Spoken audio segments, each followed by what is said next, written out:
हर हर महादेव मित्रांनो. तर आज सकाळी आपण निघालो आहे पुण्यावरून नाशिककडे. सो जाता जाता आपण भीमाशंकरचं दर्शन करून जाणार आहे नाशिकला. आणि काल आपल्याला कळालं की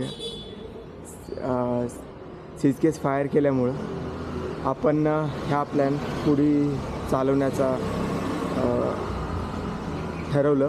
आणि आपण विचार केला की आता आपण पुढे जाऊ शकतो आणि पुढचा जो प्रवास आहे तो सुरळीत होईल.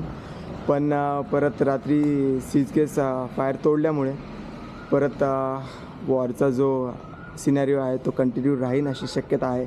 पण तरीही आपण या जर्नीला थांबवणार नाही आहे. जितकं होऊ शकतं तितकं आपण पुढे जाऊ.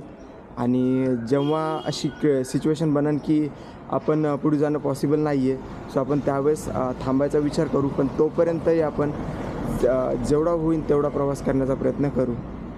चला भेटू मित्रांनो नेक्स्ट ब्लॉगमध्ये. Bye bye.